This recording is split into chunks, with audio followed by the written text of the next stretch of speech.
They did. They made her unlikable, and it takes a lot for you to want to like her in the end.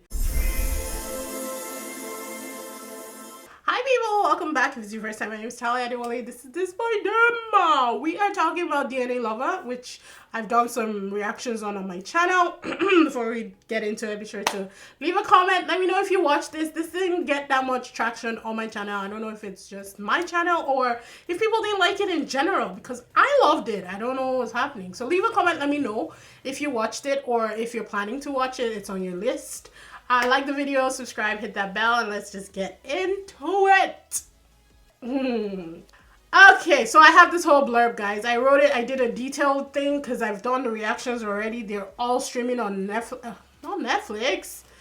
Wow, they're all on my Patreon. So if you're interested in reactions, you can go watch all the episodes there. But I did a whole write-up because, yeah, I want to do it right. I think it has a unique premise, if I'm being honest. Blending science and romance. I think maybe the science was a little too much, but I still liked it because it was part of her character, the main girl. The show promises to dive into genetics, identity, and the lengths people will go for love. The question is, does it deliver? I think it did. They really did dive into genetics. Let me tell you now. Each process, they were walking us through it step by step. Identity, definitely, because a lot of people were finding themselves on this show. And the lengths that people go for love, Bilch. I started calling her Bilch at one point, which is the other female lead or supporting character. I don't know what's called. It started out very angry, but initially it kind of just became her nickname. But yeah, the lengths that she went for love, insane. Anyhow, the storyline is DNA Lover centers around So Jin, a brilliant but introverted geneticist. Woo! She's not really that introverted, if I'm being honest. She was only introverted when it came to love. And she works on this groundbreaking study about finding your DNA lover. She's faced with the haunting choice to change herself in hopes of attracting a guy, or find her DNA lover and pursue things with them. So the series explores complex themes like identity, ethics in science, and psychology of love. Definitely. So Jin's journey is both a scientific exploration and a quest to confront her own insecurities, making her character feel fresh as well as complex. Yeah. Yep. So let's go into character analysis now, or character breakdown. Han So Jin, she is brilliant, but socially withdrawn. Sometimes, not. Honestly, she's brilliant. She's only withdrawn when it comes to the matters of love because of how much she's been put through in her previous relationships in trying to find her DNA lover. It looked like every single person she had dated in the past had cheated on her, and it had driven her to this psychological state of, I need to find somebody who's genetically perfect for me. Does she lean into that DNA thing a little too hard? Yes, because, and I get it, it's part of her story, so she has to follow through. So even though I wasn't like on board with the DNA lover thing, at some point, I understood why she was holding on to it so tightly. I liked her though. She is unhinged. She is unhinged, and I love her. She is a psycho, but I love her. She's just a firecracker, and I really enjoyed how she navigated situations, especially while trying to fall in love with this guy who she initially thinks is her DNA lover, but turns out is not, and then navigating the relationship with the guy that is actually her DNA lover, but she's not attracted to. I think she did. Yeon Woo is he is a doctor. So there's a geneticist, a doctor, a firefighter, and a love expert or columnist. I don't know what to call her, to be honest. He's a doctor who is he's like the voice of reason. He's very pragmatic, and he believes what he believes. He doesn't believe in the genetics mumbo jumbo that So Jin believes in. However, he starts to develop feelings for So Jin and goes along with the DNA lover experiment because he's intrigued by her, and something about her keeps him coming around and he wants her to stick around with him. So he just goes along, even though he's a skeptic and doesn't believe in any of that kind of stuff. In fact, I don't know that he believed in love, to be honest. I think he didn't believe in love at all. He was just a casual dater, and he liked to just, have fun and live his life, And then we have Myun, who we're gonna be here for a minute because this girl, she's Louise. So Jang Yoon is So Jin's rival, basically. She's a rival for the love of Yeon Woo. Myun used to date Yeon Woo. They had a relationship way back when, but she also started out as a polygamist in this. Is that what it? Polyamorous. Jeez, freaking Louise. She started out as a polyamorist in this, so she would date multiple people at the same time. And all of a sudden, she notices that Yeon Woo is very intrigued with So Jin, and she decides that she wants Yeon Woo for herself. And I'm like, okay, he was there, he was available. You broke up with him, decided to travel, and now all of a sudden you see that he's interested in somebody else. You want him so much. It just boggles my mind. So her journey is one of ambition, tempered by consequences. If I'm being honest, she was ambitious in trying to get Yeon Woo to fall in love with her and, date him. And it was what led me to really dislike her for most of the episode, or sorry, most of the series, because the antics that she was using, playing with people's emotions and just trying to puppet master the whole thing from the back. I didn't appreciate it. I hated it. I was like, go straight for the guy. He obviously has a soft spot for you. You guys are best friends and you've stayed in contact for this while. Go straight for him. Lay your cards on the table and see where they fall. Why try and manipulate people into doing things that they necessarily don't want just so you can get what you want? I didn't like it. It didn't show good character for her. For me, her character arc explores the personal sacrifices she makes for professional gain, eventually leading to confront the impact of her choices on her own identity and relationship. Not only professional gain, for her personal gain as well. Because she wasn't afraid to step on toes, which I can appreciate, but not the way she did it. That's just what I'm saying. In the end, I did like her because I think she realized what she was doing, figured it out for herself, and moved on. But I didn't like the games that she was playing with people's emotions throughout this thing. Then we go to the firefighter, Kang Hoon. I like him. He's so cute. Baby boy almost got his heart broken.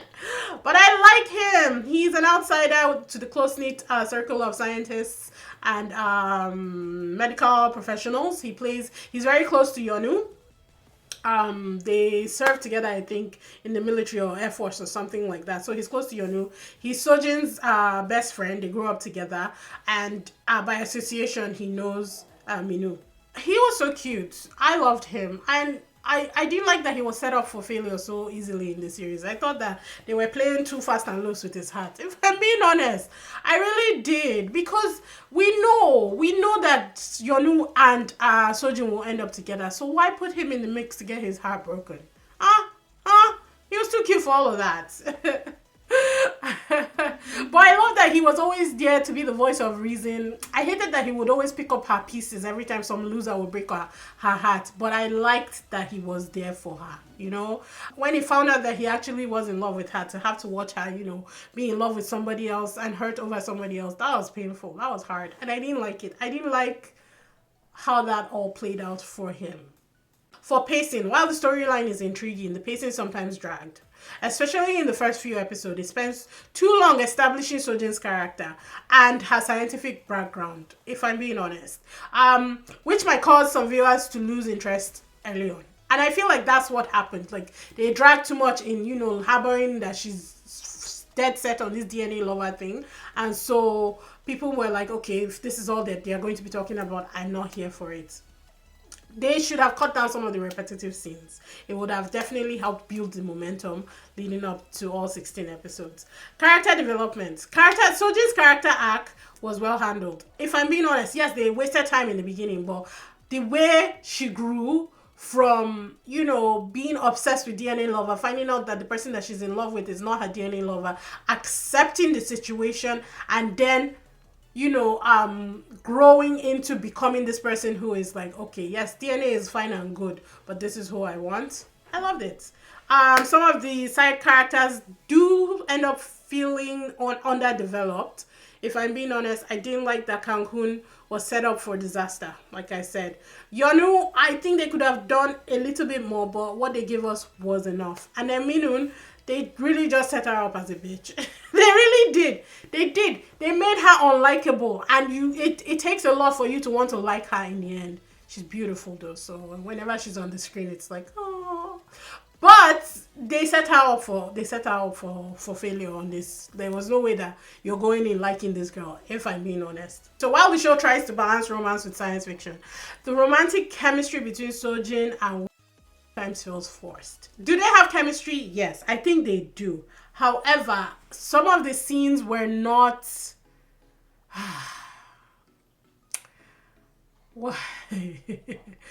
It's hard to say this without actually. Some of them were not as seamless as like what's his name, Guwon and Sarang, from King the Land, or Ligon and Teo, right? Yes, Teo from the King, Eternal Monarch. There's just some characters that when you see them, it's like, oh, perfect, just perfect on silver platter, giving it to us. Their chemistry work. I think this one in the beginning, their chemistry was a little strained, but you do tend they tend to grow on you as they go.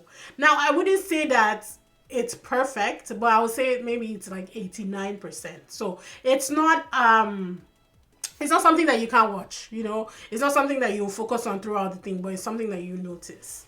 Their dynamic could benefit from more organic interactions that build tension rather than the heavy-handed romantic tropes. Let's talk about some of the audience reception of this show. Viewers have mixed receptions to DNA Lovers. Many appreciate the bold approach to science fiction themes in a romance drama. So Jin's character resonates with viewers who appreciate introspective, morally complex protagonists. I'm one of those people who appreciate it. However, some find her motivations questionable, particularly the lengths she's willing to go for love, which raises the discussion around ethical boundaries in a relationship. So, yes, I would agree that, yes, you might question it. However, she always asked for permission before she did anything. I think it's the intensity with which she followed through with finding that DNA lover, It was an obsession. And however you mix it, nobody likes an obsession. And I think that's why, because even when I was reacting to it, there's sometimes I'll be like, you gotta let go of this DNA lover thing. Prove the theory and have it there. But then is it proving it if you end up not being with your DNA lover? So I get it. It's her professional work and her personal life, and the two of them are tied to each other. So I get it. Others are divided over the show's tones. Some love its moody, introspective vibe, while others find it overly somber.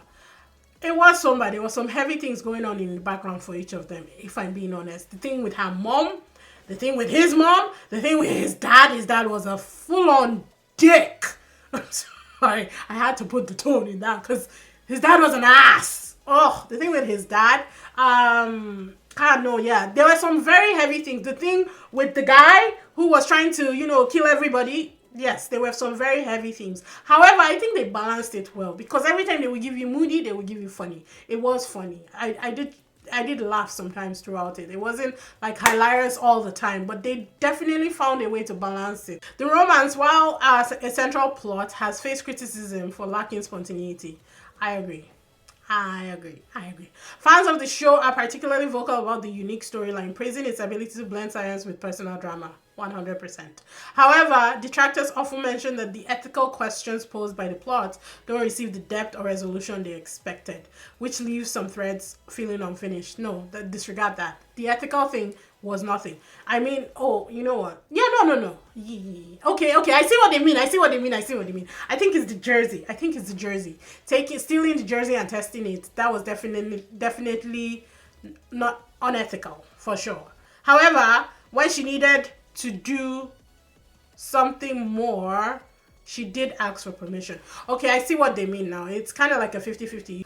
Overall, honestly, DNA Lover offers a fresh take on K-drama romance by blending it with science fiction and exploring deep psychological themes. 100%. They definitely did a great job. While it's far from flawless, it's an ambitious show that challenges its audience to think about love, identity, and the ethics in modern science. I also have to do a shout out to Sungmi. I'm using the character names right now, and Jungtam, which were the firefighter's friend, second in command, and Yeon Woo, the doctor's also friend. Their love story, I was invested, man. I was invested. did. I was like, if these people don't end up together, I'm burning this show. I really enjoyed them together. They were so different, and they came together to make such a unique couple. I loved it. I loved it so much. And when he was crying in the restaurant that the day that he had to tell her his secret, I was crying with him because I was so sad. I was so sad. I love them. So I had to do a shout out to them because I think they did fantastic. Overall, I would give the series an 8.5 if I'm being honest. 8.5 is a solid rating for it. I get it that there's some things that I had to maybe watch or continue watching throughout the series, but not enough for me to not want to watch it at all. So I enjoyed the whole thing. I was laughing my way to the end.